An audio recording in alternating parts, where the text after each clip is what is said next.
नमस्कार, capital TV Uttar Pradesh का खास शो किस्सा यूपी का देख रहे हैं आप। मैं हूं आपके साथ पूजा। पीएफआई पर बैन तो लग गया, पर पीएफआई को लेकर जिस तरह के खुलासे हो रहे हैं वो काफी चौंकाने वाले हैं। छानबीन, जांच पड़ताल, पूछताछ के बाद अब एक बड़ा खुलासा ये हुआ है कि पीएफआई का मकसद आरएसएस को डैमेज करना था।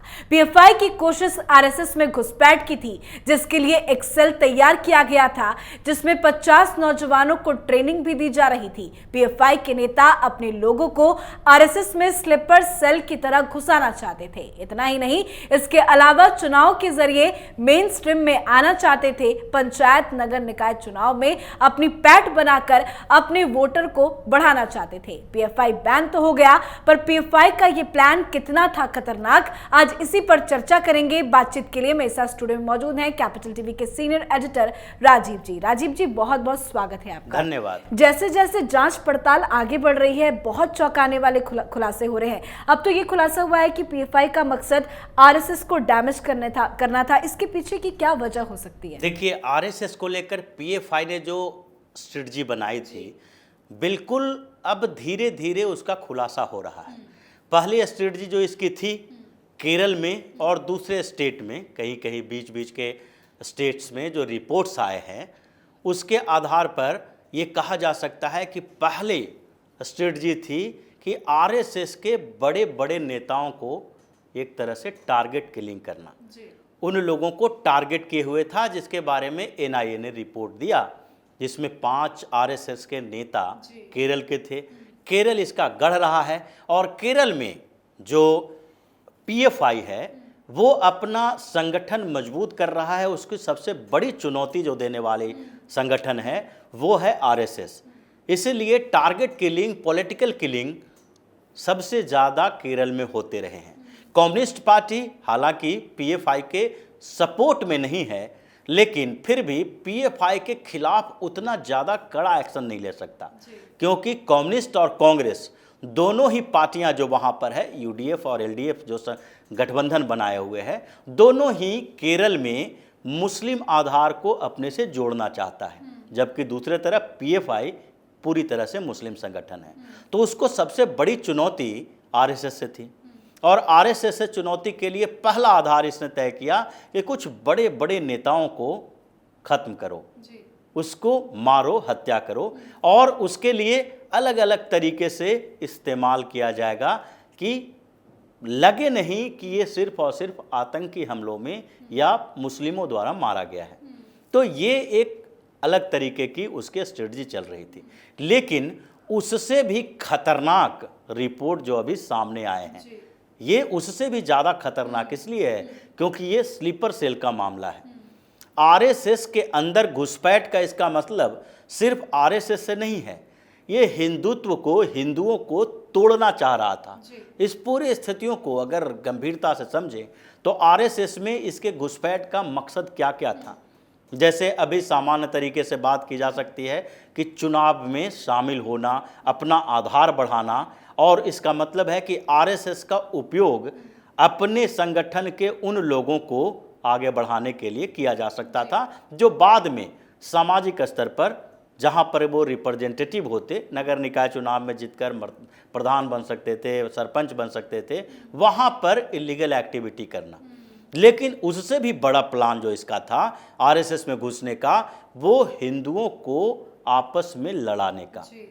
यानी आरएसएस का माइनॉरिटी सेल भी है, अल्पसंख्यक मोर्चा है, अल्पसंख्यक मामले के जो मोर्चा है उसमें मुस्लिम भी होते हैं, और मुसलमानों को ये ट्रेनिंग दी जा रही थी। जैसा पहले रिपोर्ट में आया है कि कुछ लोगों के लैपटॉप से कुछ सबूत मिले हैं, उसमें सबूत मिले हैं कि वो आरएसएस में एंट्री करने के लिए पहले ट्रेनिंग दी जा रही थी। ट्रेनिंग किस बात की? पाठ पढ़ाई जाती थी, देवी देवताओं का पाठ पढ़ाई जाती थी, जबकि ऐसा आरएसएस के अंदर नहीं है कि जो अल्पसंख्यक मोर्चा उसका है, मुस्लिम है, उसे हिंदू देवी देवताओं के बारे में बहुत ज़्यादा जानकारी की जरूरत हो। इसका मतलब है कि जो पीएफआई के मेंबर दो तरीके से आरएसएस में घुसपैठ करना चाह रहे थे। पहला घुसपैठ का आधार अल्पसंख्यक सेल, यानी माइनॉरिटी सेल जो आरएसएस का है उसके अंदर मेंबरशिप लो। दूसरा आधार ये है जो अभी लव जिहाद से लेकर दूसरे मामले जो चल रहे हैं मुसलमानों का एजेंडा में, उसके आधार पर आरएसएस में घुसपैठ करना। यानी कि पहले उन लोगों को हिंदू धर्म के बारे में बताओ, उसके बाद उन्हें हिंदू दिखाओ। यानी कि वो कलावा भी पहनते, वो टीका भी लगाते, वो मुसलमान बन के आरएसएस में नहीं आते, बल्कि हिंदू बन के आते, नाम बदल के आते। और जब नाम बदल के आएगा तो उसका एजेंडा तो साफ है कि उसके साथ जो ऊपर के स्तर पर अगर जाता है तो वो सारी जानकारी लेगा कि आरएसएस क्या करने वाली है, इसका एजेंडा क्या है, घर वापसी के लिए किन किन क्षेत्रों को, मुस्लिम क्षेत्रों को जहां पर ज़्यादा कन्वर्जन हुआ है, और कन्वर्जन उस तरीके से हुआ है कि वो लोग अभी भी हिंदू परंपराओं को ही निभा रहे हैं। कई ऐसे क्षेत्र हैं जहां पर मुसलमान तो बने, लेकिन वो मुसलमान बनने के बावजूद जो फोर्सफुली मुस्लिम बनाए गए वो अपने हिंदू परंपराओं को छोड़ नहीं पा रहे हैं। तो उन जगहों को टारगेट किया जाएगा इसके माध्यम से कि ये आरएसएस की स्ट्रेटजी क्या है, कैसे कैसे काम कर रही है, क्या क्या आधार है इसका, और किस तरीके की आगे की प्लानिंग है, वो सब जानकारी लेना उन लोगों का काम। दूसरी तरह एक और बड़ा खुलासा है इसमें, और वो है हिंदुत्व को तोड़ने की, मतलब हिंदुओं के बीच आपसी मतभेद पैदा करना। इसके लिए ये लोग लगातार टारगेट कर रहे थे हिंदुओं की जातीय व्यवस्था को लेकर। हिंदुस्तान में हर धर्म में जातियां हैं, चाहे क्रिश्चियनिटी हो, हिंदुज्म हो या फिर इस्लाम हो, हर धर्म में जाति है। लेकिन हिंदू धर्म में जो जाति व्यवस्था है उसको लेकर बहुत ज़्यादा टारगेट किया जा रहा है, और उसमें एक पॉलिटिक्स भी है, जो दलित पॉलिटिक्स होती है, ओबीसी की पॉलिटिक्स होती है, सवर्णों की पॉलिटिक्स होती है। तो पॉलिटिकल लीडर्स का भी इसमें बड़ी भूमिका मानी जाती है कि हिंदू धर्म को कमज़ोर करने में। तो इसमें इन लोगों ने बड़े आधार पर, पीएफआई के जो मेंबर हैं, ये सोच रहा था कि सबसे पहले हिंदुओं में आपसी फूट डलवाओ, और उसके लिए दलितों को टारगेट किया जा रहा था कि वहाँ पर जाओ और वहाँ पर आरएसएस के विचारधारा जो है, जैसे कई बार आपको देखने को मिलेगा कि आरएसएस के कुछ नेता जो जातीय आधार पर रिजर्वेशन का विरोध कर चुके हैं, वो सिर्फ और सिर्फ इनडायरेक्टली ये बातें कही जाती है। बिहार विधानसभा चुनाव जब हो रहा था तो उस समय ये बड़ा मुद्दा उठा कि आरएसएस तो रिजर्वेशन के खिलाफ है, जबकि आरएसएस ने साफ तौर पर कह दिया था कि रिजर्वेशन के खिलाफ उनके कोई भी विचार नहीं है, कि रिजर्वेशन नहीं दिया जाना चाहिए। हिंदुत्व को मजबूत करना है तो हिंदू के सारे स्तंभों को मजबूत करना पड़ेगा। उसमें आप सिर्फ सवर्णों को लेकर नहीं चल सकते, उसमें उस वर्ग को भी लेकर चलना पड़ेगा जो वर्ग अभी सामाजिक मुख्य धारा से पिछड़ा हुआ है, उनको मुख्य धारा में शामिल करना पड़ेगा। और ये आरएसएस के स्पष्ट मान्यता रही है कि पूरे हिंदुओं को, जितनी जातीय व्यवस्था उसमें है नहीं, आरएसएस वाले ये नहीं मानते हैं। अगर उनके शाखाओं में जाएं, उनके जो विचार हैं उनको देखें, बड़े नेताओं से बातचीत करने पर ये पता चलेगा कि उसके अंदर जातीयता नहीं है, जाति तोड़ने वाले सामाजिक व्यवस्था ही उसने बनाई है। इसलिए ग्राउंड लेवल पर इन लोगों का एक तरीका होता है कि दूसरे घरों पर जाके खाना खाएं।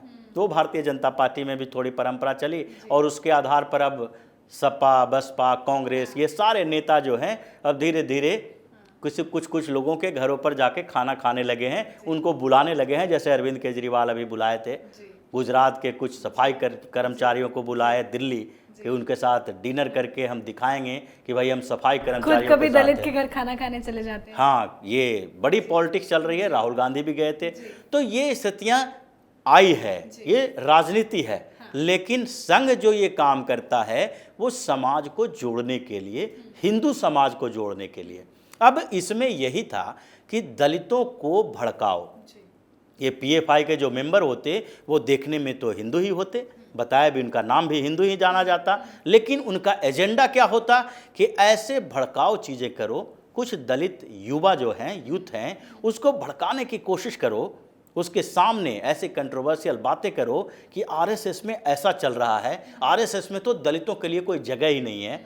तो वो एक बड़ा रैकेट चलाया जाने की जो संभावनाएं बन रही थी, ये लोग उसकी प्लानिंग कर रहे थे कि हिंदुओं के बीच पहले फूट डालो, और उसके बाद दूसरे आधार पर जो इसका तीसरा विंग जो था वो उन्हीं जगहों पर घुसपैठ करता जिन जगहों पर ये लोग दलितों को भड़का चुके हैं, और वहाँ से कन्वर्जन का एक रैकेट शुरू होता है।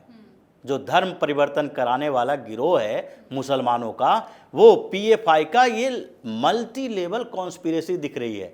एक स्तर पर नहीं, कई स्तर पर कॉन्स्पिरेसी दिख रही है कि पहले आरएसएस में घुसपैठ करो, उसके बाद उसकी प्लानिंग जानो। दूसरे स्तर पर जो वो लोग होंगे जो हिंदू दिखने की कोशिश करेंगे, वो उस प्लानिंग में बाधा डालेंगे। उसके बाद हिंदुओं के बीच विवाद पैदा करेंगे, और जो दलित समुदाय सबसे ज़्यादा कन्वर्जन का टारगेट रहता है, वो दलित समुदाय के पास फिर भेजो उन लोगों को जो उन लोगों को प्रलोभन दे सके, उन्हें पैसे से, उन्हें सुविधाएं देकर और अलग अलग तरीके से माइंड वॉश करके उन्हें मुस्लिम बनाने के लिए तैयार किया जा सके। तो ये जो बड़ी कॉन्स्पिरेसी है, ये सिर्फ संघ को लेकर नहीं है, ये हिंदुत्व को लेकर है। ये पीएफआई की एक कॉन्स्पिरेसी जो ये बताता है कि गजवा ये हिंद बनाने की साजिश जो थी, इस्लामिक राष्ट्र बनाने की साजिश थी, उसी का एक हिस्सा है जिसमें टारगेट किया गया आरएसएस को।